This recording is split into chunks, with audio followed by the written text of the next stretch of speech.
আসসালামু আলাইকুম, কেমন আছেন সবাই? আশা করি সকলেই ভালো আছেন। আজকে আমি রান্না করব কাঁঠালের তরকারি। কাঁঠালের তরকারি রান্না করার জন্য প্রথমে একটি ভালো দেখে কাঁঠাল পেড়ে নেব।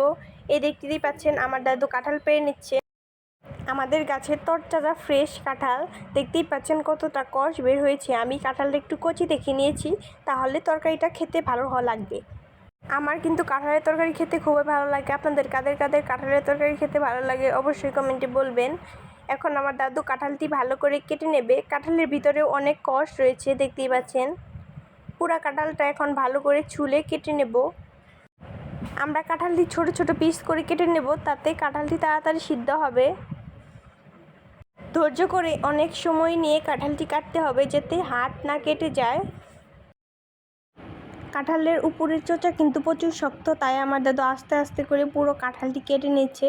আপনারা যারা যারা আমার ভিডিও দেখছেন আমার চ্যানেলটি সাবস্ক্রাইব করবেন এবং আমার পাশে থাকবেন। আর যারা যারা আমার চ্যানেলটি সাবস্ক্রাইব করেন নাই তাদেরকে আমার পাশে থাকার অনুরোধ জানালাম। আপনাদের ছোট্ট একটা টিপস বলি, কাঁঠাল কাটার সময় আপনারা বটিতে এবং হাতে সরিষার তেল মাখিয়ে নেবেন, তাহলে কাঁঠালের কষ্ট আপনাদের হাতে বেশি ভরবে না, অল্প ভরবে।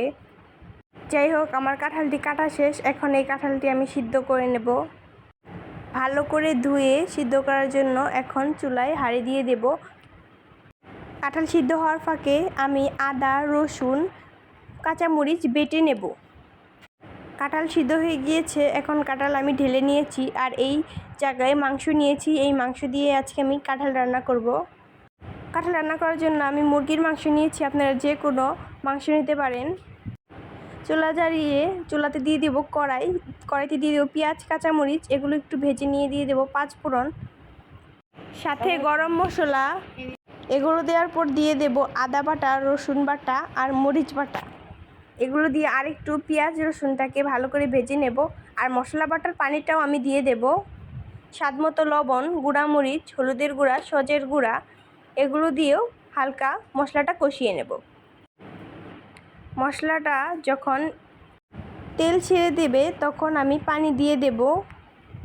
মশলাটা কষানো শেষ, এখন দিয়ে দেব ভাজি জিরা গুঁড়া। মশলার কালার চলে এসেছে, এখন আমি দিয়ে দেব কেটে রাখা মাংসগুলো দিয়ে ভালো করে কষিয়ে নেওয়ার পর দিয়ে দেব কাঁঠাল দিয়ে অনেকক্ষণ আমি রান্না করব। এখন আমি কাঁঠালটি দিয়ে দেব। কাঁঠাল দেওয়ার পর ধৈর্য সহকারে আধা ঘন্টা এটি রান্না করব। এই যে আমাদের কাঁঠালের তরকারি রান্না করা শেষ।